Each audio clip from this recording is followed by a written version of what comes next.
In this presentation, you will learn about Periyar Ramaswamy. E.V. Ramaswamy, Naikar, better known as Periyar, literally meaning the big man, figuratively meaning the revered one or elder, is an iconic figure in the history of Tamil Nadu. Periyar is known for many of his contributions: social reformer, champion of non-Brahmin political and social interests, anti-caste crusader, advocate of women's rights, atheist and rationalist. E.V. Ramaswamy was born in Erode, the then part of Madras Presidency. From a very young age, he began to criticize the use of religion to reinforce discrimination. He always fought for the identity and recognition of Tamil people. He was against the principle of Brahmanism. He joined the Indian National Congress in 1919. In his capacity of chairman of Erode municipality, he initiated policies like eradicating caste discrimination, boycotting foreign clothes, etc.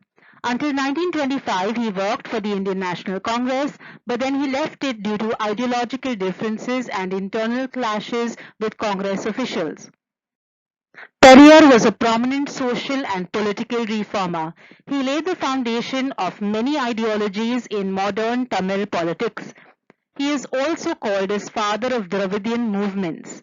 In Tamil Nadu since 1967, all state governments have been formed by two parties, Dravidra Munnetra Kazhagam and All India Anna Dravidra Munnetra Kazhagam.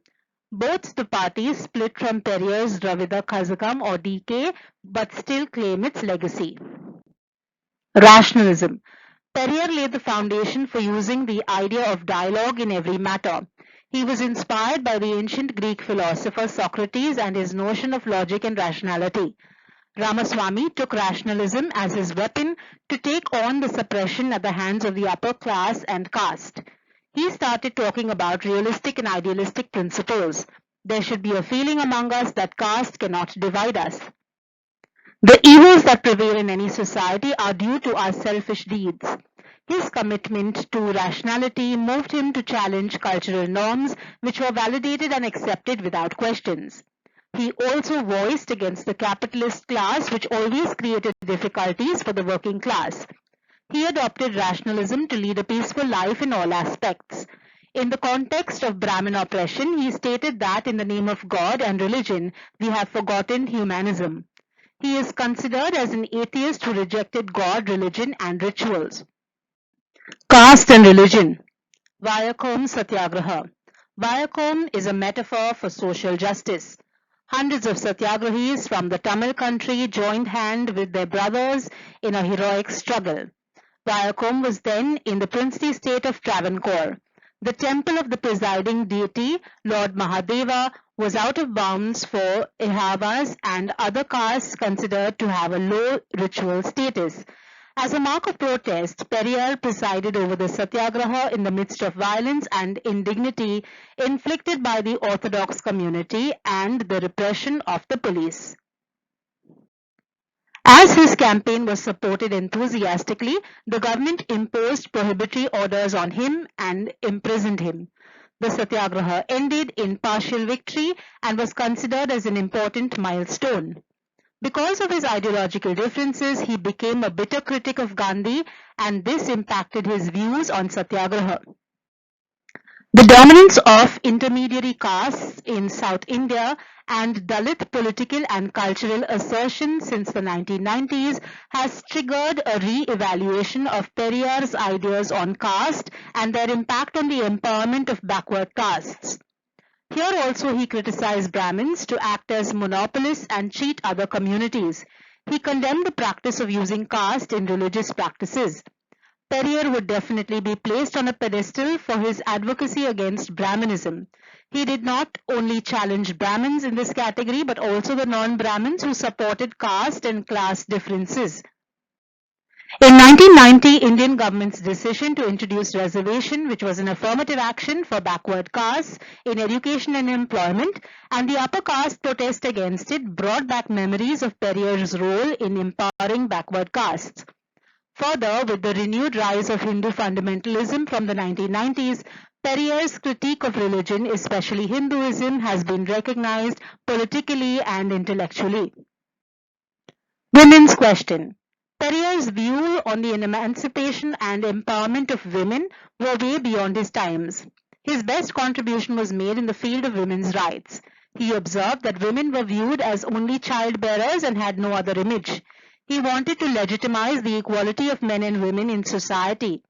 He stood fiercely against the inhuman practice of dowry. According to him, after divorce, women would also get the right to property, and in education and health, there must be equal opportunities. He argued that while others advocate birth control with a view to preserving the health of women and conserving family property, he advocated it for the liberation of women.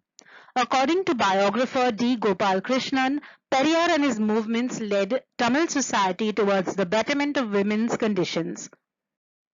Self-respect movement. Self-respect movement got a significant impetus in his era. He educated others to regard themselves as respected beings. Human actions should be based on rational thinking. For Periyar, the philosophy of self-respect was of utmost importance. He promoted self-respect in 1925, and this led to institutionalization of the movement in 1952. He conceptualized the objectives of the movement as imparting proper political knowledge, fighting for freedom from slavery, avoiding unnecessary customs and rituals, eradicating the caste system, establishing an egalitarian society, and many other ideas. The self-respect movement served the purpose of a social revolution. Language and language movement.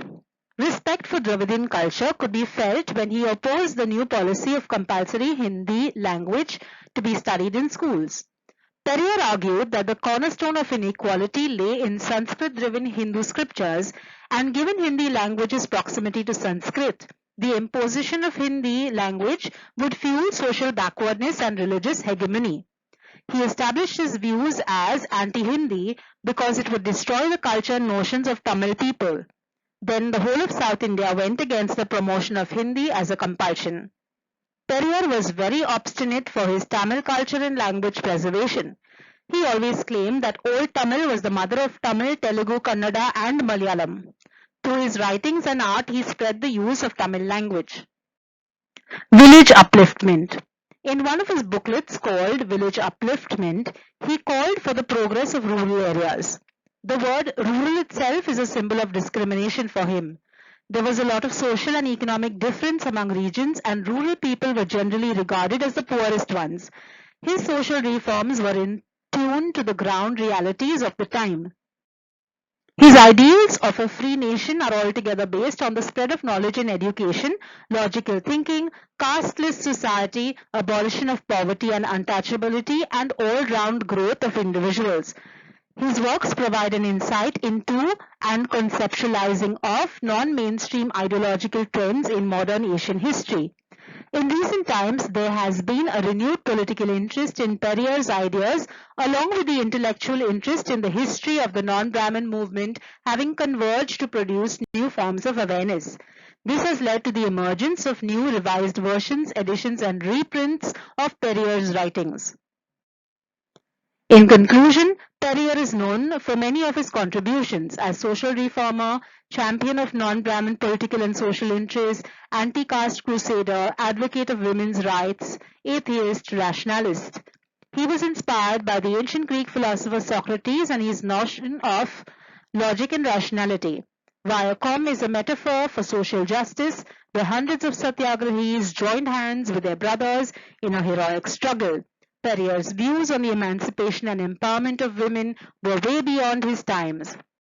For Periyar, the philosophy of self-respect was of utmost importance.